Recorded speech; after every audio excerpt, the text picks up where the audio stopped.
ராமானுஜாய நமஹா. அனைவருக்கும் இனிய வணக்கம்.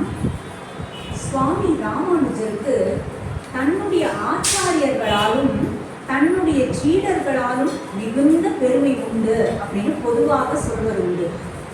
அப்படி சுவாமி ராமானுஜரின் சீடர்கள் அப்படின்னு நாம் எடுத்துட்டோம் அப்படின்னா, சுவாமி ராமானுஜரின் சீடர்களில் முதன்மையானவராக கொண்டாடப்படக்கூடியவர் தான் கூரத்தாழ்வான். அப்படிப்பட்ட அந்த கூரத்தாழ்வானின் வைபவத்தை நாம் எல்லோரும் கூடி இருந்து இன்று கொண்டாடுவதற்கான ஒரு அருமையான வாய்ப்பை ஏற்படுத்தி தந்திருக்கும் சைவ சமய பக்தஜன சபையினருக்கு அடியேனது நன்றியையும் வணக்கத்தையும் முதலில் தெரிவித்துக் கொள்கிறேன். கூரத்தாழ்வான் அப்படின்னு பார்த்தோம் அப்படின்னா, அவர் சுவாமி ராமானுஜரை விட 8 வயது மூத்தவர். அப்படி இருந்தும் சுவாமி ராமானுஜரின் திருவடியை ஒரு சீடராக சிஷ்யனாக இருந்து ஆசிரியத்தவர். கூரத்தாழ்வான் எப்போ அவதாரம் பண்ணினார், திரு அவதாரம் பண்ணினார் அப்படின்னா, அவர் தை மாதம் ஹஸ்த நட்சத்திரம் கூடிய நன்னாளில் கூரத்தாழ்வார் என்பவருக்கு மகனாக பிறந்தார். நல்லா கவனிக்கணும். கூரத்தாழ்வானின் தந்தையின் பெயர் கூரத்தாழ்வார். இவர் கூரத்தாழ்வான். அப்பாவின் பெயர் கூரத்தாழ்வார். அவர்களுடைய பெற்றோர் அவருக்கு இட்ட திருநாமம் பெயர் என்ன அப்படின்னா, ஸ்ரீவத் சாங்கர், ஸ்ரீவத்ச சின்னர், இல்ல ஸ்ரீவத்ச மிஸ்ரர், இப்படி எப்படி வேணா வச்சுக்கலாம். இதோடைய தமிழ் அர்த்தம் என்ன அப்படின்னா, திரு மறு மார்பன் அப்படிங்கிறது தான் இந்த ஸ்ரீவத்ச சின்னர் அப்படிங்கிற திருநாமத்தின் அர்த்தம். நம்ம பொதுவாகவே பெருமாளுடைய திருமார்புல பார்த்தோம் அப்படின்னா அந்த மறு ஒன்று இருக்கும். அந்த மருவிற்கு பெயர் தான் ஸ்ரீவத்சம் அப்படின்ற மருன்னு சொல்லுவாங்க. அந்த மருல தான் தாயாரான மகாலட்சுமி நித்திய வாசம் செய்கிறாள். ஸோ ஸ்ரீவத்ச சின்னர் அப்படின்னா அது திருமாலையே குறிக்கும். திருமறு மார்பன் அப்படின்னா அந்த மருவை, அந்த எந்த மருவில் திருமகள் வாசம் செய்கிறாளோ அப்படிப்பட்ட திருமார்பை கொண்ட திருமாலை குறிக்கும் அப்படின்னு நாம சொல்லலாம்.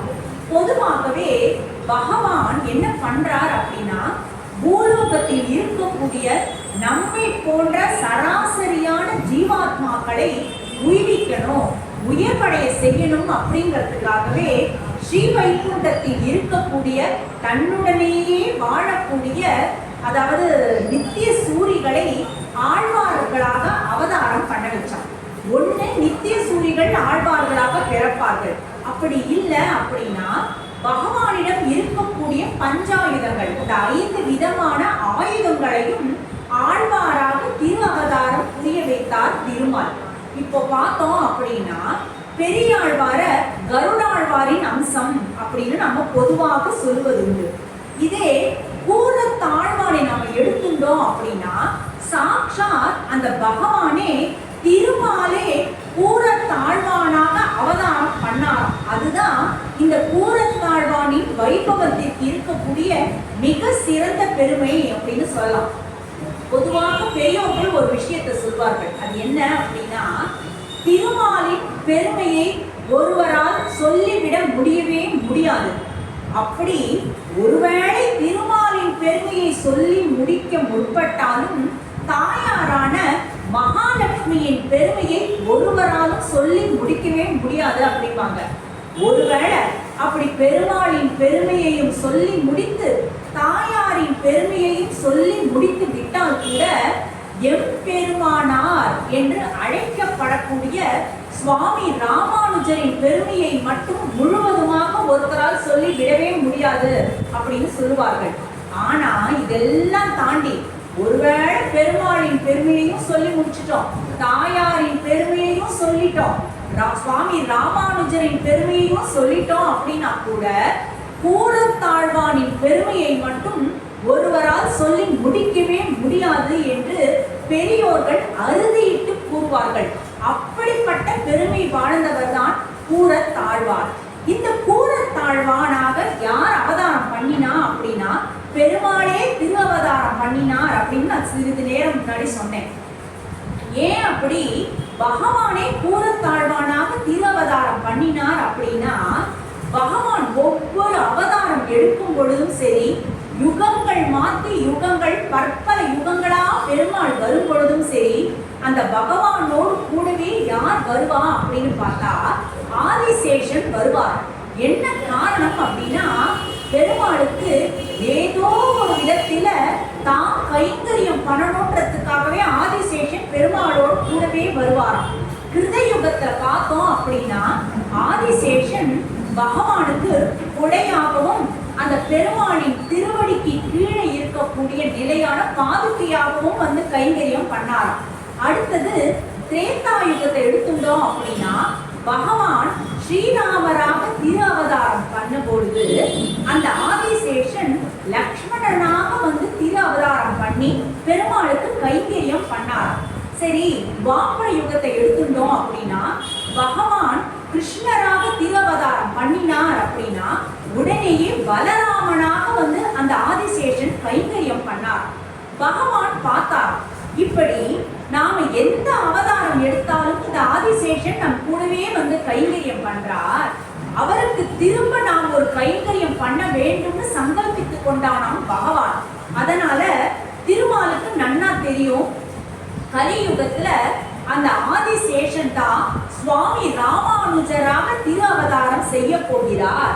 அப்போ சுவாமி ராமானுஜருக்கு நாம் கைங்கரியம் செய்ய வேண்டும் அப்படின்னு பகவானை சங்கல்பித்துக் கொண்டார். அதனாலதான் என்ன பண்ணார் அப்படின்னா, கலியுகத்துல ஆதிசேஷனாக சுவாமி ராமானுஜர் திரு அவதாரம் புரிந்த பொழுது பூர தாழ்வானாக பகவானை திரு அவதாரம் பண்ணினாராம். ஏன்னா ராமானுஜரை விட்டு பிரியாத முதன்மையான சீடர் யார் அப்படின்னா அது நிச்சயமா பூரத்தாழ்வான் தான். அனந்தாழ்வான சொல்லலாம், எண்பார சொல்லலாம், இப்படி எத்தனையோ சீடர்களை எடுத்துட்டாலும் முதன்மையான சீடராக கொண்டாடப்படக்கூடியவர் பூரத்தாழ்வான். என்ன காரணம்னா, பகவானே சுவாமி ராமானுஜருக்கு ஆதிசேஷனுக்கு தான் கைங்கரியம் செய்ய வேண்டும் அப்படின்னு வந்து எடுத்த அவதாரம் தான் அந்த பூரத்தாழ்வான் என்கிற அவதாரம். பூரத்தாழ்வான் பிறந்த சில நாட்களிலேயே அவருடைய தாயார் இறந்து விட்டார். அப்போ அந்த பூரத்தாழ்வான் என்பவர் அப்பா, பூரத்தாழ்வான் தான் பிள்ளை. அப்போ பூரத்தாழ்வான்கிற பேரை வைக்கல, ஸ்ரீவத்ச சின்னர், திருமரு மார்பன் அல்லது பூரேசர் இப்படிலாம் தான் பேரை வச்சு அவங்க அப்பாவும் அம்மாவும் அழைத்து கொண்டிருந்தார்கள். அம்மா பிரித்த சிறிது நாட்களிலேயே நிறைய பேரு பூரத்தாழ்வானின் அப்பாவான பூரத்தாழ்வாரிடம் சென்று, உங்ககிட்ட சின்ன குழந்தை இருக்கு, அந்த குழந்தைய வளர்க்க நீங்க ரொம்ப கஷ்டப்பட்டீங்க, நீங்க ஏன் 2வது திருமணம் செய்து கொள்ள கூடாதுன்னு கேட்டபொழுது அவங்க அப்பா ஒரு வார்த்தை சொன்னார், குழந்தைய வளர்க்கறதுக்கு நான் கஷ்டப்படுறது என்பது உண்மைதான், ஆனா என் இல்லத்தில் வளர்பவன் ஒரு மிக சிறந்த பக்தன், மிக சிறந்த பாகவதோத்தமன். வரக்கூடிய அந்த என்னுடைய 2வது மனைவியானவள் அவனுடைய அந்த பக்திக்கோ அல்லது அந்த பாகவதோத்தம அப்படின்ற அந்த சிந்தனைக்கோ இடையூறு செய்யும் வகையில ஏதாவது வேலை செய்ய போறாளேன்னு எனக்கு பயமா இருக்குன்னு சொல்லி 2வது திருமணமே செய்து கொள்ளாமல் அந்த குழந்தையை கண்ணும் கருத்துமாக வளர்த்து வந்தார். இப்படியே வளர்ந்து வரார் அந்த பூரத்தாழ்வான். ஏன்னா அந்த வைகுண்ட பத்தி தண்ணீர், வைகுண்ட பதி தன்னில் ஆதிசேஷன் வைதேகி ராமன் கோரில குமரன் கீதை சொன்ன கண்ணனுக்கு பலராமன் எங்கள் போதைக்கும் மன்னனான ராமானுஜன், எங்கள் போதைக்கும் மன்னனான ராமானுஜன், ராமானுஜன் எங்கள் ராமானுஜன், ராமானுஜன் நம் ராமானுஜன். சாக்ஷாத் ராமானுஜரே அந்த வைகுண்ட பதி தண்ணீர் ஆதிசேஷனாக இருந்தவரே இங்க வந்தாச்சு. அவருக்கு தான் கைங்கரியம் பண்ண வேண்டும் என்பதற்காகவே பூரத்தாழ்வான் வந்தாச்சு. இப்போ எப்படியெல்லாம் அவர் சுவாமி ராமானுஜருக்கு கைங்கரியம் பண்ண ஆரம்பிக்கிறார் அப்படிங்கிறத நாம தொடர்ந்து பார்க்க போறோம். அந்த ராமானுஜர் ஒரு கட்டத்துல திருவரங்கத்துல இருக்கார். இங்க காஞ்சிபுரத்துக்கு பக்கத்தில் இருக்கக்கூடிய கூரம் அப்படிங்கிற ஊர்ல தான் இந்த பூரேசர் பூரத்தாழ்வான் ஸ்ரீவத்ச சின்னர் திருமரு மார்பன் திரு அவதாரம் பண்ணியிருக்கார். இன்னும் கூரத்தாழ்வான் அப்படின்ற பெயர் அவருக்கு கிடைக்கல. கூரேசர் அப்படின்ற பெயர்ல தான் அவர் வளர்ந்து நிற்க. மிக சிறந்த ஒரு செல்வந்தராக வளர்ந்தாராம் இந்த கூரேசர். அவங்க என்ன பண்ணுவாங்க, அவங்களுடைய குடும்ப வழக்கப்படி அப்படின்னா, அந்த பூரம்ங்கிற ஊருக்கு பக்கத்துலதான் காஞ்சிபுரம் இருக்கும்ன்றதுனால காஞ்சி வரதராஜ பெருமாளை தரிசனம் பண்ண வரக்கூடிய அத்தனை பக்தர்களுக்கும் இந்த கூரேசரோட இல்லத்துல ததியாராதனை கைங்கரியம், அதாவது அன்னதான கைங்கரியத்தை தொடர்ந்து பண்ணிட்டே இருப்பாங்களாம். காத்தாலேருந்து ராத்திரி வரைக்கும் யார் பசின்னு வந்தாலும், யாரெல்லாம் வரதராஜ பெருமாளை சேவிக்கணுமோ போறாங்களோ அவங்க எல்லாரும் நேரம் முதல்ல இந்த கூரேசர் வீட்டுக்கு தான் வருவாங்க.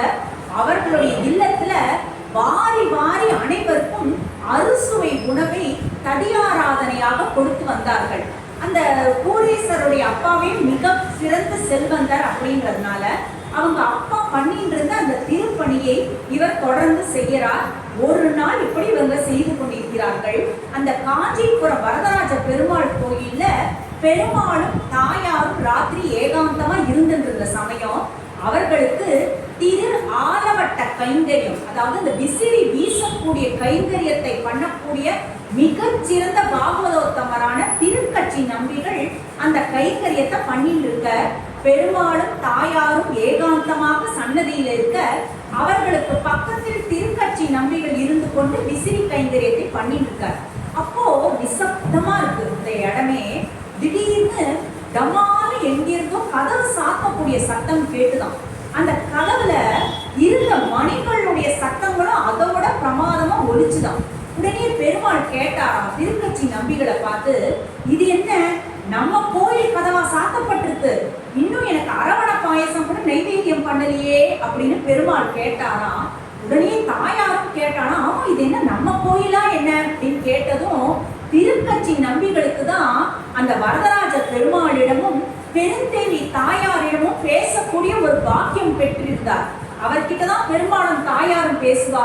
அதே மாதிரி நம்பிகள் தான் யார் என்ன சொன்னாலும் அதை கொண்டு போய் பெருமாள்கிட்ட பேசி வைக்கக்கூடிய பாக்கியத்தை பெற்றிருந்தார் திருக்கட்சி நம்பிகள். உடனே திருக்கட்சி நம்பிகள் சொன்னாராம், நான் தான் இன்னும் வெளியிலேயே போலையே, என்ன கோவில வச்சு யாரும் கதவை சாத்த மாட்டா, இந்த சத்தம் எங்கேருந்து வருது அப்படின்னா நம்ம கோவிலுக்கு பக்கத்து ஊரான கூரத்திலிருந்து வருது.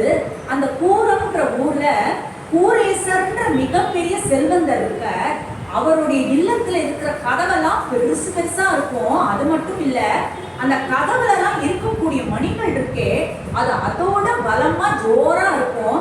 அந்த கதவை சாத்தின சத்தம் தான் இங்க கேட்டுது. ததியாராதனை எல்லாம் முடிஞ்சிருக்கு போல இருக்கு. எல்லா பாகவதோத்தமர்களும் இன்னைக்கு அன்னதானம்லாம் சாப்பிட்டுட்டு எல்லாரும் கிளம்பிட்டா போல இருக்கு அப்படின்னு திருக்கட்சி நம்பிகள் சொன்னதும் பெருந்தேவி தாயார் சொன்னாலும், ஓ அவ்வளோ பெரிய செல்வந்தரா அந்த கூரேசர், வீட்டுல இருக்கிற கதவோட மணியே இந்த அளவுக்கு சத்தம் போடுறது அப்படின்னா அவ்வளோ செல்வம் மிக்கவராவர் அப்படின்னு தாயார் கேட்டார்.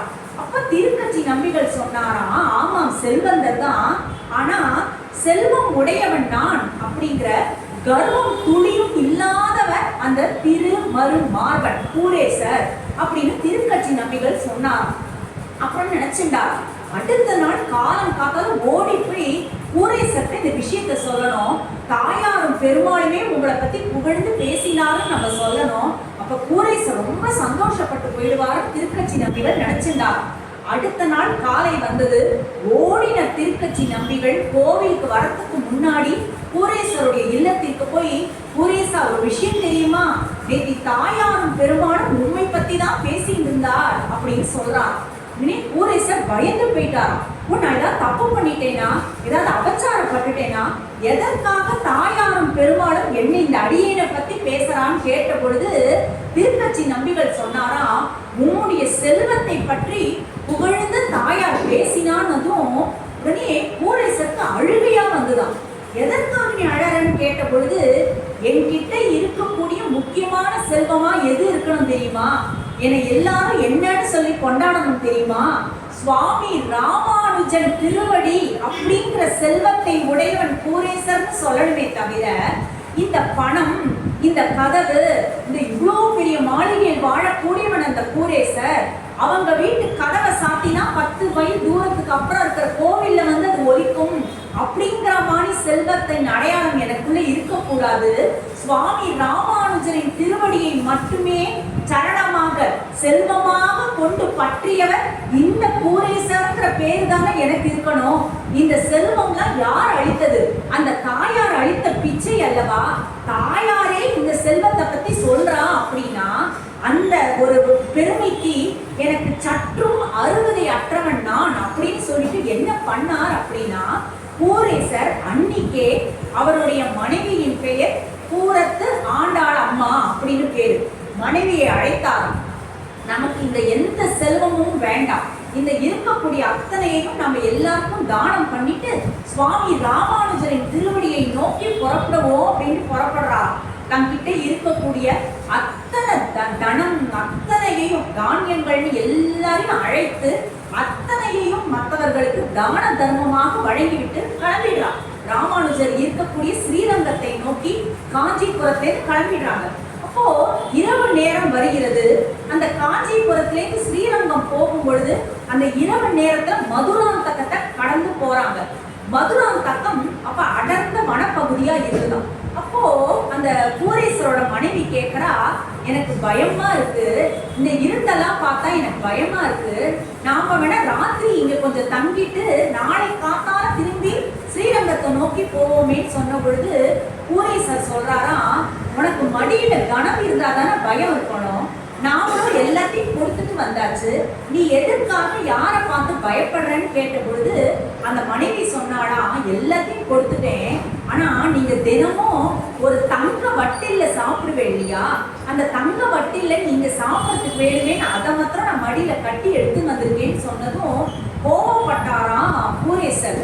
நாம ராமானுஜர் திருவடியை நோக்கி போயிட்டு இருக்கோம், அவருடைய மனத்துல நமக்கு எதுக்கு சாப்பாடு கொடுக்க போறாளோ எதுல கொடுக்க போறாளோ அதுலதான் சாப்பிடணும்னு நினைச்சுட்டு போயிட்டு இருக்கிறச்ச இந்த தங்க தட்டு அப்படிங்கிற அந்த ஒரு செல்வத்தை நீ எடுத்து வரலாமா, அதை உடனடியாக நீ தூக்கி எறி அப்படின்னு பூரேசர் சொல்ல மனைவியும் தூக்கி எறிந்தாலும். அதனாலதான் அந்த பூரேசர் பூரத்தாழ்வானுடைய வாழை திருநாமத்தை சொல்லும் பொழுது ஒரு விஷயம் சொல்லுவாங்க, பொன் வட்டில் தனை எரிந்த புகழுடையோன் வாழியே. ஏன்னா பொன் வட்டிலேயே இந்த தங்கத்தை வச்சிருக்கிறதுனால தான் திருடர்களுக்கெல்லாம் நாம பயப்படணும். அந்த தங்கத்தை நம்ம தூக்கி எரிஞ்சிட்டோம் அப்படின்னா நாம யாருக்காகவும் பயப்படணும்ன்ற அவசியம் இல்லையேன்னு சொல்லி அந்த தங்க தட்டை அப்படியே நடு காட்டுல வீச வச்சு கிளம்பினாராம் பூரத்தாழ்வான். அப்படி அந்த செல்வ செருக்கு என்பது துளியும் இல்லாதவன் பூரத்தாழ்வான் அப்படின்றத நமக்கு முதல்ல காமிச்சிடுற. அடுத்தது சுவாமி ராமானுஜருக்கு எத்தனையோ திருநாமங்கள் இருக்கு. இப்ப சுவாமி ராமானுஜரிடம் சென்று தஞ்சம் அடைந்து விட்டார்கள். சுவாமி ராமானுஜரின் திருவடியிலேயே சரணம் புகுந்து, சுவாமி ராமானுஜா உமக்கு தொடர்ந்து கைங்கரியம் செய்யக்கூடிய பேரை மட்டும் அடியேனுக்கு அழின்னு சொல்லி ராமானுஜரோடவே தங்கிட்டு இருந்த ஒரு சமயம். சுவாமி ராமானுஜரை உடையவர்னு நம்ம கூப்பிடுவோம், எம்பெருமானார் அப்படின்னு கூப்பிடுவோம். இந்த ஸ்ரீபெரும்புதூர் திருமலை சில க்ஷேத்திரங்கள் எல்லாம் பார்த்தோம்னா ராமானுஜரை பாஷ்யக்காரர் அப்படிங்கிற திருப்பெயர் சொல்லிதான் அழைப்பார்கள். சுவாமி ராமானுஜருக்கு பாஷ்யக்காரர் அப்படிங்கிற அந்த பட்ட பெயர் வழங்கியது யார் அப்படின்னா சாட்சாத் சரஸ்வதி தேவி, சாரதா மாதா சரஸ்வதி தேவி. அப்படி அந்த கலைமகள் சுவாமி ராமானுஜருக்கு பாஷ்யக்காரர் அப்படிங்கிற அந்த திரு பட்ட பெயரை சூட்டுவதற்கு யார் காரணமாக இருந்தார் அப்படின்னா பூரத்தாழ்வான் தான். என்ன காரணம், எப்படி சுவாமி ராமானுஜருக்கு அந்த பாஷ்யக்காரர் அப்படிங்கிற பட்டப்பெயர் வந்தது அப்படின்னு நம்ம பார்ப்போம். அதாவது இந்த பிரம்மசூத்திரம் அப்படின்னு ஒரு விஷயத்தை சொல்லுவோம். இந்த பிரம்மசூத்திரத்திற்கு விளக்க உரை எழுதணும் அப்படின்னு சுவாமி ராமானுஜர் சங்கல்பித்து கொண்ட ஒரு சமயம். அந்த பிரம்மசூத்திரத்திற்கான விளக்க உரை எந்த நூல்ல கிடைக்கும் அப்படின்னா அப்போ அந்த காலத்துல கோதாயன கிரந்த விருத்தி அப்படிங்கிற ஒரு நூல்ல தான் அது இருந்துதான். அந்த நூல் எந்த இடத்துல இருந்தது அப்படின்னா காஷ்மீர்ல இருக்கக்கூடிய சரஸ்வதி பண்டாரம் அப்படின்ற ஒரு நூலகத்துல ஒரு லைப்ரரியில மட்டும்தான் அந்த காலத்துல அந்த உயர்வான கிரந்த நூல் இருந்தது அப்படிங்கிறத சுவாமி ராமானுஜர் அறிந்து கொண்டார். அவர் இருப்பதோ ஸ்ரீரங்கம், அந்த போதாயன விருத்த அந்த கிரந்த விருத்தி இருந்ததோ காஷ்மீர்ல. ஆனாலும் பிரம்மசூத்திரத்திற்கு தான் எளிமையான முறையில் விளக்க உரை எழுதணும், அதை அந்த போதாயன கிரந்த விருத்தியை படிச்சு பார்த்து எழுதணும்னு முடிவு பண்ணிட்டார் சுவாமி ராமானுஜர். உடனே என்ன பண்ணினார் அப்படின்னா, கூரத்தாழ்வானை அழைத்து கொண்டு திருவரங்கத்திலிருந்து காஷ்மீருக்கே நடைப்பயணமாக புறப்பட்டாராம் சுவாமி ராமானுஜர். நேரா காஷ்மீருக்கு போற அந்த ராஜா கிட்ட கெஞ்சுன்னு கெஞ்சற, இந்த போதாயன கிரந்த விருத்தி நூலை தயவு செய்து எனக்கு கொடுங்கோ, படிச்சு பார்த்துட்டு நான் திரும்ப கொடுத்துறேன். இந்த ரொம்ப கெஞ்சமும் ராஜா சரி அப்படின்னு சொல்லி கொடுக்கறாரு. கொடுத்த உடனே என்ன பண்றாரு, அந்த ராத்திரியே அந்த விருத்தி இந்த கிரந்த நூல்ல மொத்தமாக 4 அத்தியாயங்கள் கொண்ட நூல் அது. உடனே கொடுத்ததுமே முதல் அத்தியாயத்தை சுவாமி ராமானுஜர் படிச்சுடுறார். இப்போ இந்த காஷ்மீர்ல இருந்த பிற பண்டிதர்கள்லாம் நிறைய பேர் இருப்பா இல்லையா, அவர்கள்லாம் யாரும் தமிழகத்தை சேர்ந்தவர்கள் கிடையாது, வேறு வேறு மொழி பேசக்கூடியவர்கள். அவர்கள்லாம் என்ன பண்ணா அப்படின்னா, சுவாமி ராமானுஜர் ஒருத்தர் வந்திருக்காராம் தென்னாட்டிலிருந்து. அவர் இந்த கிரந்த விருத்தி நூலை பார்த்துட்டு இந்த மொத்தமா இந்த பிரம்மசூத்திரத்துக்கு விளக்க உரை எழுதிட்டார் அப்படின்னா, நாம இதுவரைக்கும் எழுதின விளக்க உரைக்கு ஒரு பெருமை என்பதே இல்லாமல் போயிடும். அதனால அந்த நூல் நம்ம எப்படியாவது களவாடினணும் அந்த ராமானுஜர் கேட்டேன்னு நினைச்சாலும்.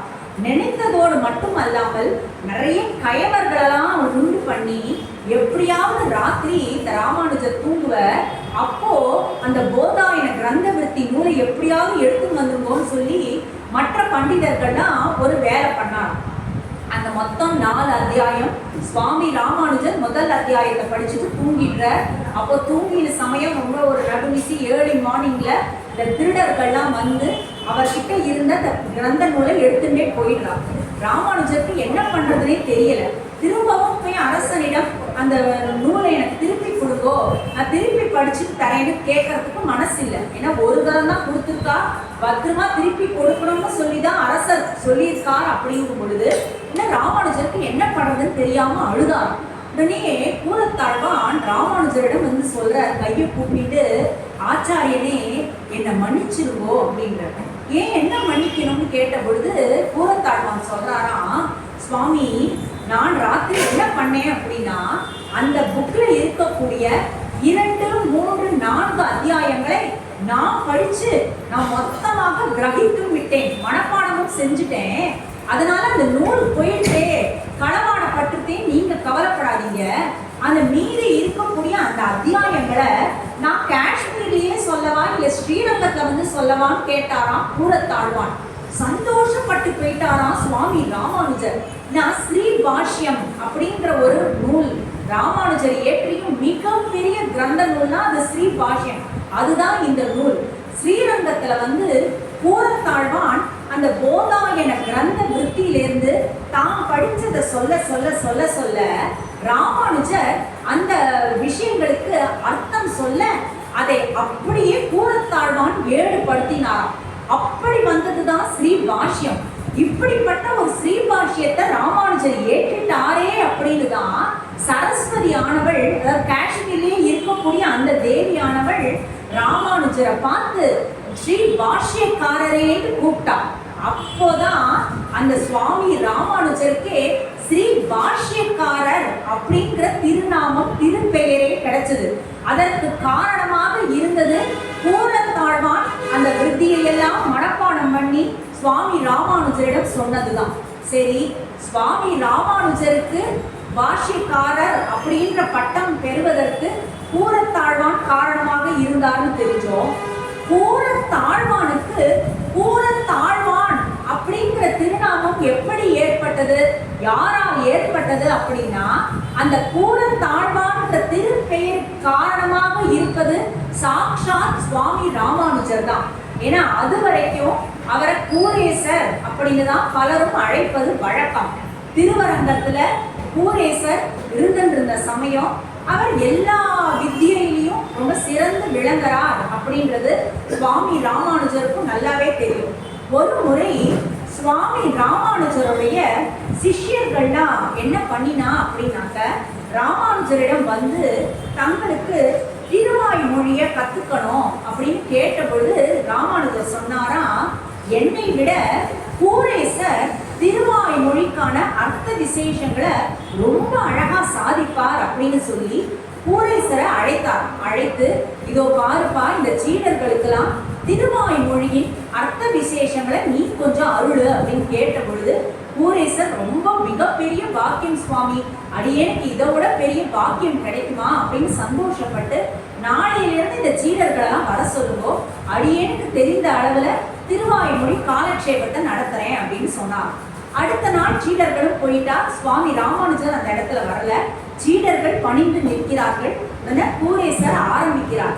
என்ன அப்படின்னா, உயர்வர உயர் நலம் அப்படிங்கிறது தான் அந்த திருவாய்மொழியில வரக்கூடிய அந்த முதல் வரி. அந்த உயர்வர உயர் நலம் அப்படின்னு சொன்னதுமே கூரேசர் மயங்கி விழுந்துட்டார். சீடர்களுக்கு ஒண்ணுமே புரியல. கொஞ்ச நேரம் நின்று பாக்குறா, அவர் எழுந்துப்பாரான்னு பாக்குறா, எழுந்துக்கல. இப்படியே ஒரு நாள், பல நாள், பல வாரங்கள், 6 மாதங்கள் ஓடி போச்சான்.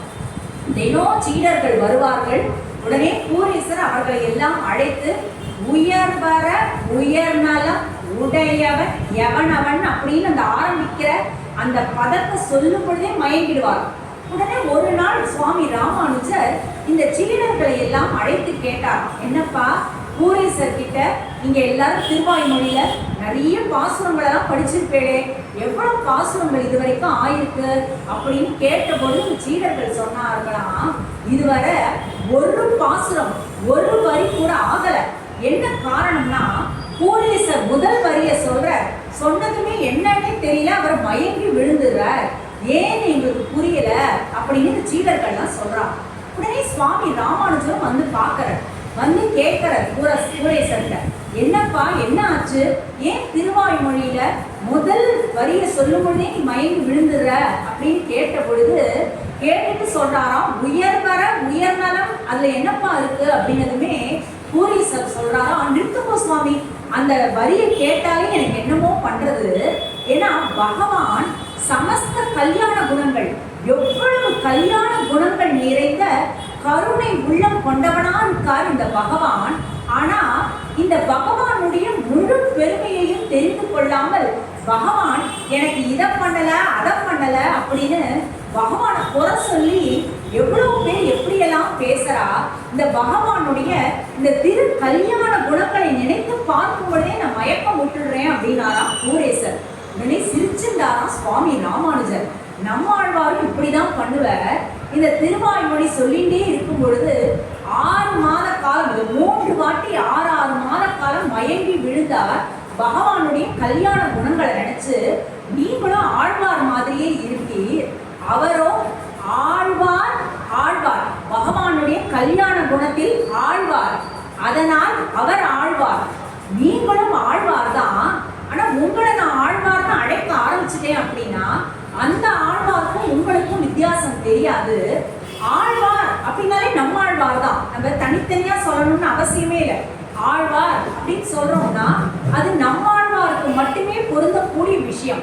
அவர் ஆழ்வார் ஆழ்வார், நீரோ ஆழ்வார் ஆழ்வான், நீரோ பகவானுடைய கல்யாண குணத்தில் ஆழ்ந்தவனாக இருக்கிறீர். நீர் மட்டுமே ஆழ்வான், நீர் கூரத்தாழ்வான் அப்படின்னு பெயரை சூட்டிட்டாரா சுவாமி ராமானுஜர். அதனாலதான் ஆழ்வார் அப்படின்னா எப்படி நம்மாழ்வாரை மட்டுமே குறிக்குமோ அப்படி ஆழ்வான் அப்படின்னா அது கூரத்தாழ்வானை மட்டுமே தான் குறிக்கும்.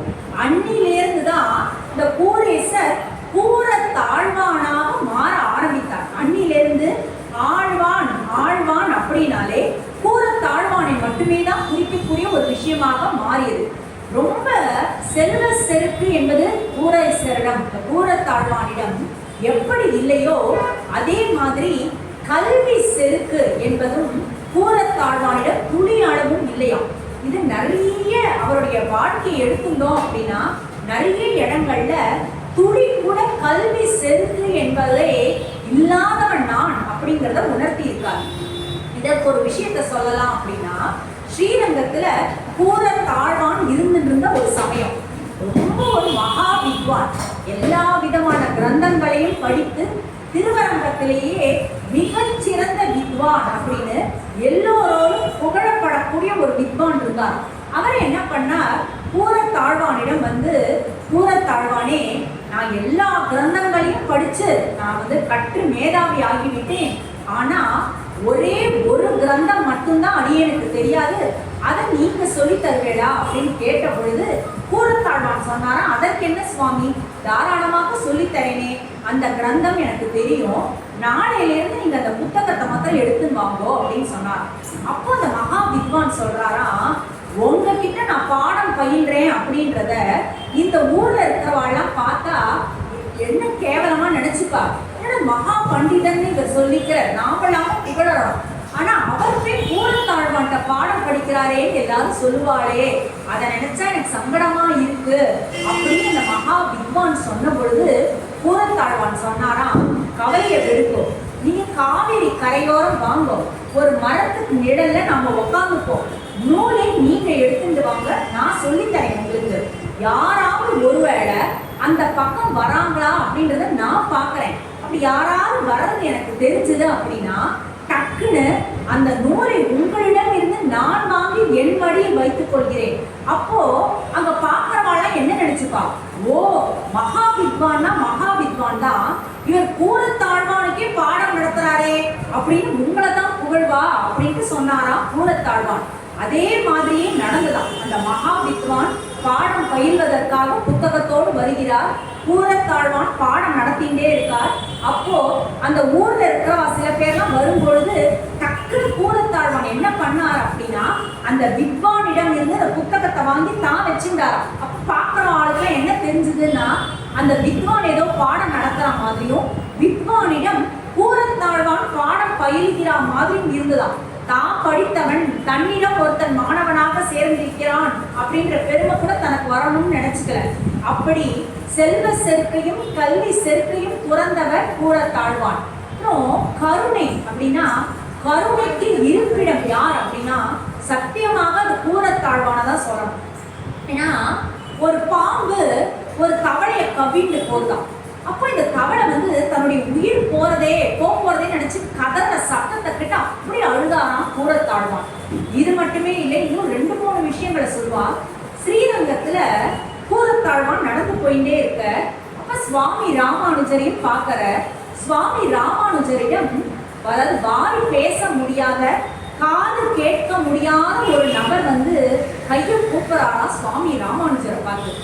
சுவாமி ராமானுஜன் அந்த நபரை பார்த்து, உனக்கு என்னப்பா வேணும்னு கேட்ட பொழுது அந்த நபர் இப்படி கைய வானத்தை நோக்கி காமிச்சாராம். ஓ உனக்கு மோட்சம் வேணுமாப்பா அப்படின்னு சுவாமி ராமானுஜர் கேட்டதும் அந்த நபர் ஆமா ஆமா அப்படின்னா. சுவாமி ராமானுஜர் யோசிச்சார், சரி மோட்சம் வேணும் அப்படின்னா ஏதோ ஒரு மந்திரத்தை காதுல சொல்லுவோம், அதை அந்த நபரை விட்டு சொல்ல வைக்கலான்னு பார்த்தா இந்த நபருக்கும் காது கேட்காது, அதனால நம்மளால காதுல சொல்ல முடியாது, வாயும் பேச முடியாது, அதனால அந்த மந்திரத்தை அவனால சொல்லவும் முடியாதுன்னு பார்த்தார். இதை தன்னுடன் அழைத்து கொண்டு போனார். அவருடைய இருப்பிடத்துக்கு சுவாமி ராமானுஜர் அந்த நபரை அழைத்து கொண்டு போய் கதவை பூட்டிடுறார். அந்த சுவாமி துவாரத்தின் வழியாக உள்ள என்ன நடக்குதுன்னு பார்த்தாராம் கூரத்தாழ்வான். பார்த்ததுமே இந்த இடத்துல மயக்கம் போட்டு விழுந்துட்டாராம் கருணையினால. சுற்றி இருந்த சீடர்களை எழுப்புறாங்க, என்ன சுவாமி என்ன நடந்தது? சுவாமி ராமானுஜர் யாரோ ஒருத்தர் அழைச்சிட்டு அந்த ரூமுக்குள்ள போனார். அந்த ரூமுக்குள்ள போய் அவர் கதவை சாத்திட்டார். நீங்க அந்த சாமி துவாரத்தின் வழியா உள்ள என்ன நடக்கிறதுன்னு பார்த்துட்டு இப்படி மயக்கம் போட்டு விழுந்துட்டே, ஏன் சுவாமி ராமானுஜருக்கு ஏதாவது நடந்துட்டான்னு கேட்ட பொழுது அழுதாராம் கூரத்தாழ்வான். ஏன் சுவாமி ஏன் அழறேன்னு கேட்ட பொழுது, பெரும் பாவி நான் ஒரு செவிடாவோ ஊமையாவோ பிறக்காம போயிட்டேனே, சற்று நேரம் முன்னாடி போனானே ஒரு பாக்கியசாலி, அவன் எவ்வளவு பெரிய பாக்கியம் பண்ணியிருக்கான், அவனுக்கு காதாலையும் எதையும் கேட்க முடியாது, வாயாலையும் எதையும் பேச முடியாதுன்னதும் சுவாமி ராமானுஜர் என்ன பண்ண, தன்னுடைய 2 திருவடிகளையும் அந்த நபரோட தலை மேல வச்சதுமே அந்த நபர் இது வரைக்கும் என்ன பண்ணானோ பண்ணலையோ சுவாமி ராமானுஜரின் திருவடி ஸ்பரிசம் பட்டதுமே மோட்சம் கிடைச்சு போயிட்டான். அடியேன் அந்த பாக்கியம் பண்ணலையே, நான் என்னென்னமோ பண்றேன் ஏதோ பண்றேன்னு நினைச்சுக்கிறேன், சுவாமி ராமானுஜரின் திருவடி என் தலையில் படுவதற்கான எந்த பாக்கியத்தையும் நான் பண்ணலையே, ஒரு பூமியாவோ செவிடாவோ நான் பறக்கலையேன்ட்டு கதறி சுவாமி ராமானுஜரிடம் மிகுந்த பக்தி கொண்டவராக, கருணையின் பிறப்பிடமாக உறைவிடமாக இருப்பவர் யாருன்னா கூரத்தாழ்வான் தான். அதனால்தான் நமக்கு ஏதோ ஒரு கஷ்டம் வருது அப்படின்னா கூரத்தாழ்வானை நம்ம தியானம் பண்ணிட்டோம் அப்படின்னா போதும், உடனடியாக அந்த கூரத்தாழ்வான் என்ன பண்ணுவார்னா சுவாமி ராமானுஜர் கிட்ட சொல்லுவாராம், அதோ பாருங்க அந்த ஜீவன் அழகு, அதோட கஷ்டத்தை சுவாமி ராமானுஜரே நீங்க போக்கி கொடுங்க அப்படின்னு நமக்காக ராமானுஜரிடம் பரிந்துரைப்பவர் யார் அப்படின்னா கூரத்தாழ்வான் தான். இன்னும் ஒண்ணு என்ன பண்ணுவார், எப்பொழுதுமே ஸ்ரீரங்கத்தை இருக்கும் பொழுது அவர் செல்வ செருக்கு அற்றவர் இல்லையா, தினமும் கூரத்தாழ்வான் என்ன பண்ணுவார் அப்படின்னா ஊஞ்ச விருத்தி அப்படிங்கும், அதாவது ஒரு 4-5 வீடுகளுக்கு போவார், அம்மா பிக்ஷை போடுங்கோ பிக்ஷை போடுங்கோன்னு கேட்பார். அவர்கள் வீட்டுல என்ன கொடுக்குறாங்களோ அதை எடுத்து வந்து அதை வச்சுதான் அவர் உணவாக சமைத்து சாப்பிடுவார். ஒரு நாள் அவர் அப்படி ஸ்ரீரங்கத்துல இருந்த பொழுது பெரும் மழை அடித்ததாம். ஸோ அதனால கூரத்தாழ்வானால் அன்று காலை முதல் இரவு வரை ஊஞ்ச விருத்திக்கு வெளியில செல்ல முடியல. அந்த நாள் முழுவதும் அவரும் பட்டினியாகவே இருந்தார், அவருடைய மனைவியும் பட்டினியாகவே இருந்தாள்.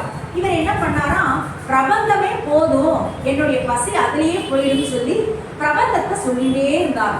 ராத்திரி வேளை ஆச்சோம். அவங்க ஸ்ரீரங்கம் கோவிலுக்கு பக்கத்துலதான் குடியேறி இருந்தார்கள் அந்த சமயத்துல. அப்போ ராத்திரி சமயம் அரவண பாயசம் பகவானுக்கு நைவேத்தியம் பண்ணக்கூடிய சமயம் வந்தது. என்னதான் மழை பொட்டு பொட்டுன்னு கொட்டித்தினாலும் அந்த திருவரங்கம் கோயில அடிக்கக்கூடிய அந்த மணி சத்தம் இந்த கூரத்தாழ்வானுடைய வீட்டுல வந்து எட்டித்தான். இந்த மனைவியானவள் நினைச்சுட்டாள், யாரு பெருமாளே உன்னையே சரணம்னு நினைச்சுட்டு இருக்காரு என்னுடைய கணவர், அவர் பட்னியா இருக்க உனக்கு மட்டும் அங்க அரவண பாயசம் கேட்கறதோ அப்படின்னு ஒரு நிமிஷம் இவன் நினைச்சுட்டாளாம். உடனே இவன் நினைச்சிருந்தது ஸ்ரீரங்கம் பெருமாள் காதுல போய் ஒலிச்சுதான், ஓ கூரத்தாழ்வான் இன்னைக்கு முழுச்சு சாப்பிடலையா அப்படின்னு சொல்லிட்டு பெருமாள் என்ன பண்ணாரா, உத்தம நம்பி அப்படின்ற ஒரு கோவில் நிர்வாகியை கூப்பிட்டாராம் பெருமாள். கூப்பிட்டுட்டு அரவண பாயசத்தை கொடுத்து, மழை கொட்டுறதுன்னு தெரியும், ஒரு கொடையை எடுத்துட்டு போங்கோ, இந்த பாயசத்திற்கு சிறிது சேதமும் நடக்காத வண்ணம் இதை கொண்டு போய் கூரத்தாழ்வான் இல்லத்துல சேர்ப்போ, ஆழ்வானையும் அவரது மனைவியையும் ரங்கநாதன் கொடுத்து அனுப்பிய பிரசாதம் இது, உண்டு கழியுங்கள்னு சொல்லிட்டு வாங்கோ அப்படின்னு பெருமாளே சொல்ல, அந்த உத்தம நம்பி என்பவர் கூரத்தாழ்வானின் இல்லத்திற்கு வந்தார். வந்து பிரசாதத்தை கொடுத்த உடனே கூரத்தாழ்வான் கேட்கிற மனைவியை பார்த்து, நீதான் கேட்டு அமிச்சியா பெருமாள்கிட்ட பிரசாதத்தை அப்படிங்கிற. மனைவி சொன்னா, நான் கேட்கல, மனசுல நினைச்சுன்னே அது பகவான் காதல் ஒழிச்சிருக்குங்கிறா. அப்போ சரின்னு அந்த பாயசத்தை இவர்கள் சாப்பிட, அப்போதான் அவர்களுக்கு 2 சற்பிள்ளைகள் பிறக்கிறார். பராசர பட்டர் வேதவியாச பட்டர் 2 மகன்கள் பிறக்கிறார்கள். பராசர பட்டரை அந்த திருவரங்க பெருமாளுடைய அதாவது வளர்ப்பு மகனே சொல்றது உண்டு.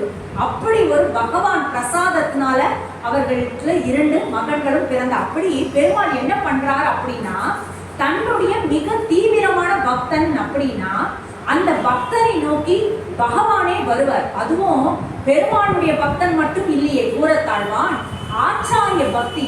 சுவாமி ராமானுஜர் தான் அவருடைய ஆச்சாரியன், குரு. அந்த குருவின் மீது அப்படி அசராத பக்தி கொண்ட ஒரு பக்தன் இருக்கான் அப்படின்னா ஆச்சாரியனும் அவரை கைவிட மாட்டார், அந்த அரங்கனும் அவரை கைவிட மாட்டார் என்பதற்கு இதுவே ஒரு சான்று.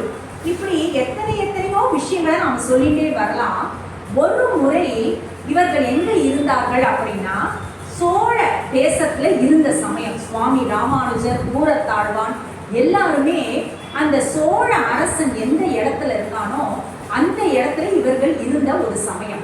சோழ அரசன் என்ன பண்ணார் அப்படின்னா, சுவாமி ராமானுஜர் சொல்லிட்டு இருந்த ஒரு சித்தாந்தத்திற்கு மறுப்பு சொல்லும் விதமாக பலவிதமான கொள்கைகளை வைத்திருந்தார் சோழ அரசன்.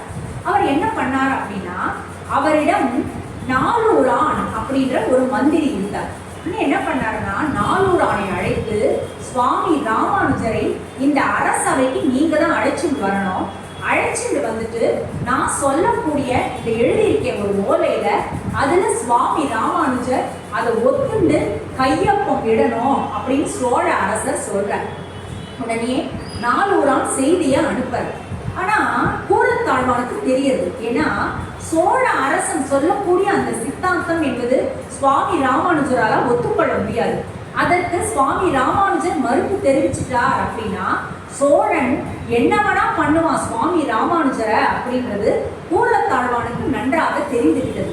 உடனே என்ன பண்றார் கூரத்தாழ்வான் அப்படின்னா சுவாமி ராமானுஜரிடம், ராமானுஜரே நீங்க இந்த ஊரை விட்டே கிளம்பிடுங்க, நான் தான் ராமானுஜர்னு சொல்லி சோழ அரசன் முன்னாடி போய் நிற்கிறேன். ஏன்னா அந்த அரசன் இதுவரைக்கும் உங்களை பார்த்ததில்லை. நான் தான் ராமானுஜர் அப்படின்னு சொன்னா அரசன் நம்பி விடுவார். உங்க உயிருக்கு ஆபத்து வரக்கூடிய எந்த விஷயத்தையும் நான் செய்ய விட மாட்டேன். ஒரு சீடனோட கடமை என்ன, ஒரு நல்ல சிஷ்யனோட கடமை என்ன, தன்னுடைய ஆச்சாரியனுக்கு ஒரு ஆபத்து வருகிறது அப்படின்னா அந்த ஆபத்தில் இருந்து அந்த குருவை காப்பாற்ற வேண்டியது ஒரு சிஷ்யனின் கடமை. அதனால அந்த நல்ல சிஷ்யனின் கடமையாக நான் தான் ராமானுஜர்னு சொல்லி சோழனின் அரசவைக்கு செல்ல வேண்டியது என்னுடைய கடமைன்னு சொல்லி கூரத்தாழ்வான் ராமானுஜராக சொல்லி கிளம்புற. ராமானுஜர் அப்போ மேல்கோட்டை, மைசூர் கிட்ட இருக்கக்கூடிய மேல்கோட்டை அப்படின்ற ஊருக்கு கிளம்புற. கூரத்தாழ்வானுடன் பெரிய நம்பி அப்படின்றவர் கிளம்புறார். அவர் வயதில் மிக முதிர்ந்தவர். இவர்கள் இருவருமாக சோழனின் அரசவைக்கு போகிறார்கள். அந்த இடத்துல சோழன் ஒரு ஓலையை கொடுக்குறான். அதை பார்த்ததும் கூரத்தாழ்வானுக்கு அதை ஒப்புக்கொண்டு கையெழுத்து போட மனசு இல்லை. உடனே என்ன பண்ற, மறுப்பு தெரிவித்து வேற ஒரு வாக்கியத்தை எழுதி கூரத்தாழ்வான் கையெழுத்திடுறார். நாலூரானுக்கு தெரிந்து விட்டது வந்தது கூரத்தாழ்வான் தான் அப்படின்னு. உடனே அரசரிடம் சொல்கிறார் நாலூரான், வந்திருக்கிறது ராமானுஜர் இல்ல, அது மட்டும் அல்லாமல் அந்த பெரிய நம்பியும் சரி கூரத்தாழ்வானும் சரி நீங்க ஓலையில எழுதினதுக்கு மறுப்பு தெரிவிக்கும் விதமாக வேற ஒரு வாக்கியத்தை எழுதி கையெழுத்திட்டு இருக்கா அப்படிங்கிறதும் அரசனுக்கு கோபம் வருது. என்ன பண்றார் சோழ அரசன்னா, உங்க 2 பேருடைய கண்களையும் நான் இப்பொழுதே இந்த அரசவையிலேயே பொய்து போட போறேன்னு சொல்லி முதல்ல பெரிய நம்பி ரொம்ப வயது முதிர்ந்தவர், அவருடைய கண்களை புடுங்கி எரியறான் சோழ அரசன். பக்கத்திலேயே கூரத்தாழ்வான் இருக்கான்.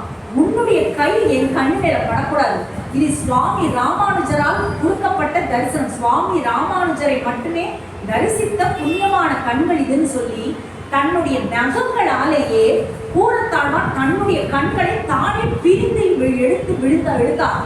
தன்னுடைய நகங்களால் தன்னுடைய கண்களை தானே பிடுங்கி அந்த சோழ அரசவையில முன்னாடி போட்டாராம் கூரத்தாழ்வான். இது நடந்தது எல்லாம் கங்கை கொண்ட சோழபுரம்ங்கிற இடத்துல. ஸோ 2 பேருக்குமே கண் போயாச்சு. சுவாமி ராமானுஜரும் மேல்கோட்டையில இருக்கார். இங்க நடந்த எந்த விஷயமும் சுவாமி ராமானுஜருக்கு தெரியாது. தன்னுடைய சீடனான கூரத்தாழ்வானும் பெரிய நம்பியும் எப்படியோ சோழ அரசவையில நல்லா ஜெயிச்சு இருப்பா அப்படிங்கிற நம்பிக்கையோட ராமானுஜர் பயணப்பட்டாச்சு. இருவருக்குமே இங்க கண் தெரியாது. நடந்து நடந்து நடந்து நடந்து வந்துட்டே இருக்கா. தட்டு தடுமாறி வரா. கொஞ்சம் தூரத்துல ஸ்ரீரங்கத்தை எட்டணும். அப்போ பெரிய நம்பிக்கை தன்னுடைய இறுதி காலம் வந்து விட்டது என்பது தெரிந்ததாம். 2 பேருக்குமே கண்ணு தெரியாது, வந்து இருக்கான். அந்த இடத்துல பெரிய நம்பியின் மகளான அத்துழாய் வரா. அப்போ அந்த அத்துழாயிடம் சொல்ற, என்னுடைய இறுதி காலம் வந்துருக்குமா அப்படின்னு பெரிய நம்பி சொல்ற. அப்போ அத்துழாய் சொல்றா, இன்னும் கொஞ்சம் தூரத்துல ஸ்ரீரங்கம் வந்துரும்பா, அந்த இடத்துல போய் நீங்க உயிரை விட்டுட்டேள் அப்படின்னா உங்களுக்கு மோட்ச பிராப்தி என்பதை தானாகவே அரங்கன் கொடுத்துடுவான் அப்படின்னு சொன்ன பொழுது பெரிய நம்பி சொல்றாராம், ஸ்ரீரங்கத்துல போய் மோட்ச பிராப்தி வாங்குறத விட இந்த பாகவத உத்தமரான கூரத்தாழ்வானின் மடியில என் உயிர் பிரிஞ்சுதுன்னா பகவான் இன்னும் சந்தோஷப்பட்டு நிச்சயமாக எனக்கு மோட்ச பேரை அளிப்பான் அப்படின்னு சொல்லி ஸ்ரீரங்கத்தை விட எனக்கு உயர்வானது எது அப்படின்னா கூரத்தாழ்வானின் மடிதாமான்னு சொல்லி கூரத்தாழ்வானின் மடியிலேயே தன்னுடைய உயிரை விட்டாராம் பெரிய நம்பி. அப்படிப்பட்ட ஒரு பெரும் பேரை பெற்றவர் கூரத்தாழ்வான். இப்படியே இவர்கள் வந்து கொண்டே இருக்கிறார்கள். கூரத்தாழ்வானுக்கு மனசு கஷ்டமா போயிடுது. சுவாமி ராமானுஜரும் மேல்கோட்டைக்கு போயாச்சு, பெரிய நம்பியும் வைகுண்ட பிராப்திய மோட்ச பிராப்தி அடைஞ்சாச்சு. சரி ரங்கநாதரை போய் பார்க்க போவோம் அப்படின்னு மனசு கஷ்டத்தோட ஸ்ரீரங்கம் கோவிலுக்கு வரார் கூரத்தாழ்வான். அப்போ அந்த சோழ அரசன் என்ன பண்ணியிருந்தான் அப்படின்னா, அந்த திருவரங்க திருக்கோயில்ல காவலாளிகள் கிட்ட ஒரு விஷயம் சொல்லியிருந்தான். இதை பாருப்பா, சுவாமி ராமானுஜரின் சீடர்கள் அப்படின்னு சொல்லிட்டு யார் வந்தாலும் அவர்களை அரண்மனை பார்த்து நீங்கள் அனுமதிக்க கூடாது. ஏன் அப்படின்னா சுவாமி ராமானுஜர் என்னை அவமானப்படுத்திட்டார், அதனால அவருடைய சீடன்னு சொல்லி யார் வந்தாலும் உள்ள அனுமதிக்க கூடாது அப்படின்னு சோழ அரசன் காவலாளிகளிடம் சொல்லி வச்சிருக்கான். அப்போ கூரத்தாழ்வான் வர தட்டு தடுமாறின்னு கண்ணு தெரியாது, அரங்கனை பார்க்கணும் அப்படின்னு அரங்கன் தன்னை பார்க்கணும்னு வர கூரத்தாழ்வான். இப்போ காவலாளியில ஒருத்தன் சொல்ற அனுமதிக்க முடியாது உங்களை அப்படின்னதும் இன்னொரு காவலாளி சொல்றான், பாப்பா ரொம்ப நல்லவர்ப்பா, இந்த ஸ்ரீரங்கத்துல இருக்கக்கூடிய அத்தனை பேருக்கும் நிறைய நல்லது செஞ்சிருக்க, கருணை உள்ளம் கொண்டவர், அவர் நல்லவர் அப்படிங்கிறதுக்காகவாது அவரை கொஞ்சம் உள்ள விட்டுலாம் அப்படின்னு இன்னொரு காவலாளி சொல்றது கூரத்தாழ்வானின் காதுல விழுந்துதான். அப்ப சொல்றார் அவர், நான் ராமானுஜதாசன், நான் ராமானுஜனின் சீடன் அப்படிங்கிற அடையாளத்துக்காக என்னை அந்த அரங்கனை பார்க்கறதுக்கு எனக்கு அனுமதி கிடைக்கல அப்படின்னா நான் நல்லவன் என்பதற்காகவோ கெட்டவன் என்பதற்காகவோ எனக்கு அனுமதி என்பது கிடைப்பது என்பதோ மறுப்பது என்பதோ எனக்கு தேவையே இல்லை. ராமானுஜதாசன் அப்படிங்கிற அடையாளத்தோட அந்த அரங்கன் என்னை உள்ள விட்டா விடணும். அப்படி இல்லைன்னா அந்த ரங்கநாதத்தையே போய் சொல்லுங்க, ராமானுஜருக்காக ரங்கநாதரையே தியாகம் பண்ணிவிட்டான் கூரத்தாழ்வான் அப்படிங்கிறத அந்த ரங்கநாதத்தையே நீ சொல்லுப்பா, நான் பார்க்க மாட்டேன். எப்போ ராமானுஜதாசனே வா வந்து பார் அப்படின்னு ரங்கநாதரை என்ன கூப்பிடுறாரோ இந்த ராமானுஜதாசனா வா வா வா அவாங்கதான் வந்து ரங்கநாதரை சேவிக்கணும் சீக்கிரம் எப்போ கூப்பிடுறீங்களோ அப்பதான் நான் வருவேன் கோச்சுண்டு அவர் என்ன பண்ணிடுற மதுரைக்கே கிளம்பி போயிடுற, நேரம் மதுரைக்கு போய் உட்காந்துடுற கூரத்தாழ்வான். அப்புறம் சோழனுக்கு என்னென்னமோ கஷ்டங்கள்லாம் வந்து ஒரு மாதிரி அவனோட கதை முடிஞ்சிருக்குன்னு தெரிஞ்சதும் சுவாமி ராமானுஜர் என்ன பண்ற, மேல்கோட்டையிலிருந்து திரும்பவும் திருவரங்கத்துக்கு வர. ராமானுஜர் திருவரங்கத்துக்கு வந்துட்டார் அப்படின்ற செய்தி எட்டியதும் கூரத்தாழ்வானும் என்ன பண்றார் அப்படின்னா மதுரையிலிருந்து திரும்பவும் அவரும் திருவரங்கத்துக்கு வர. ராமானுஜருக்கு தெரியாது, இதற்கு கண் போன விஷயம்லாம். சுவாமி ராமானுஜர் வந்துட்டாருங்கிறது கூரத்தாழ்வானுக்கு தெரியுது. சுவாமி ராமானுஜர் பார்க்கிற கண்கள் இழந்து நிற்கக்கூடிய கூரத்தாழ்வானை பார்த்து கதறி அழுதாரா ராமானுஜர். எனக்காக தானப்பா நீ கண்களை இழந்து நீ நிற்கிற, நம் தரிசனத்துக்காக உன் தரிசனத்தையே நீ தர்ஷனையே இழந்துட்டு நிற்கிறியேப்பா அப்படின்னு ராமானுஜர் அழுதுட்டு சொல்ற கூரத்தாழ்வான்ட்ட, கூரத்தாழ்வா நீ மறுபேதர் சொல்லாமல் ஒரு விஷயம் செய்யணும். என்ன அப்படின்னா என்னோடு நீ காஞ்சி வரதராஜ பெருமாளை நோக்கி வரணும்.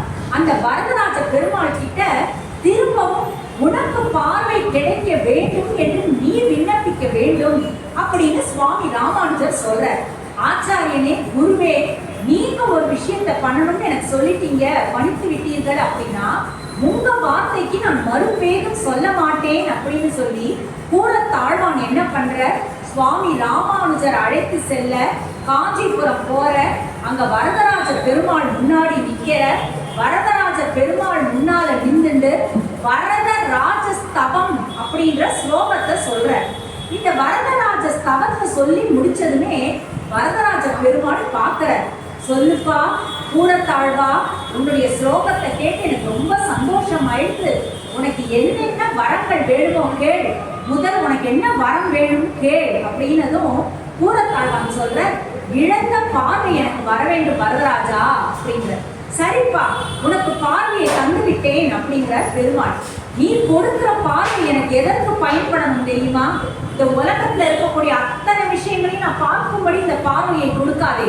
நீ கொடுக்கக்கூடிய அந்த பார்வையினால் இரண்டு விஷயங்களை தான் நான் பார்க்கணும். ஒன்ன பார்க்கணும் பெருமாளே நான் இந்த பார்வையால. அடுத்தது என்னுடைய ஆச்சாரியரான சுவாமி ராமானுஜரை மட்டுமே பார்க்கணும். இரு கண்கள் இருக்கு இல்லையா, இரு கண்கள் பெற்ற இரு பலன்கள் இதுவா மட்டுமே தான் இருக்கணும். முதல் பலன் உன்னை மட்டும்தான் பார்க்கணும். என் கண்ணுக்கு நீ மட்டும்தான் தெரியணும், ராமானுஜர் மட்டும்தான் தெரியணும். வேற யாரும் என் கண்ணில் தெரிய வேண்டாம். மற்றவர்களை நான் பார்க்கும் பொழுது நான் கண் இழந்தவனாகவே இருக்கிறேன், அப்படித்தான் நான் இருக்கணும். இந்த கண் பெற்ற பயனாக பெருமாளை உன்னையும் என் குருவையும் மட்டுமே பார்க்க வேண்டும். அப்படிப்பட்ட ஒரு வரத்தை நீ எனக்கு தர வேண்டும் கூரத்தாழ்வான் கேட்கிற. சந்தோஷப்பட்டு போனாராம் பெருமாள். இப்படி ஒரு சீடனா, இப்படி ஒரு பக்தனா, தந்தோம் சொல்லிட்டு நீ இவ்வளவு பெரிய பக்தனா இருக்க இல்லையா, உனக்கு நான் 2வது வரமும் கொடுக்கணும்னு நினைக்கிறேன். உனக்கு என்னப்பா வரம் வேணும், 2வது வரம் கேள் அப்படின்னதும் கூரத்தாழ்வான் கேட்ட அந்த வரம் தான் எப்படிப்பட்ட கருணை உள்ளம் கொண்டவர் நமக்கு தெரியும். 400 நர்தரி வரணும்னு கேட்டார். ஏன்னா 400 தான் கண்களை பிடிக்கிட்டார். பெரிய நம்பின்ற அவ்வளோ பெரிய பாகவதர், அவ்வளோ பெரிய ஆச்சாரியனின் கண்களையே இந்த புடுங்க வைத்ததுக்கு காரணம் 400 போயிட்டார் இல்லையா? அப்ப ஆச்சாரியனோட சாபம் என்பது 400 அவருக்கு கெட்ட கதி கிடைச்சு அவருக்கு மோட்ச பிராப்தி கிடைக்காமல் போயிடும் இல்லையா? வரதராஜா, 400 நீ மன்னித்து அவருக்கு நற்கதி அளிக்கும்படி நீ செய்ய வேண்டும். இதுதான் நான் உன்னிடம் கேட்கக்கூடிய 2வது வரம்னாலாம். மகிழ்ந்து போனாராம் பெருமாள். பா கூரத்தாழ்வானே, என்ன உன்னுடைய பக்தியினாலையும் உன்னுடைய அந்த கருணை உள்ளத்தினாலையும் நீ கட்டி போட்டுட்டப்பா. அதனால உனக்கு இன்னொரு வரமும் நான் தரணும்னு நினைக்கிறேன். இன்னும் ஒரே ஒரு வரம் கேளுப்பா. உனக்காக நீ ஒண்ணுமே கேட்க மாட்டேங்கிறியே. இந்த கண்கள் கூட நீ எதற்காக வேணும்னு கேட்கிற? நான் உலகத்தை பார்க்கணும்னு நீ கேட்கல, என்னுடைய ஆச்சாரியன் கேட்க சொன்னார், அதனால நான் கேட்டேன்னு சொல்றியே. இப்போ 3வதாக ஒரு வரம் நான் தரேன், உனக்காக நீ கேள் அப்படின்னு ஒரு கூரத்தாழ்வான் சொன்னாராம். என்னுடைய குருவான சுவாமி ராமானுஜருக்கு முன்பாக நான் ஸ்ரீ வைகுண்டத்தை அடைந்து விட வேண்டும்னார். என்னப்பா ஏன் அப்படி கேட்கிற?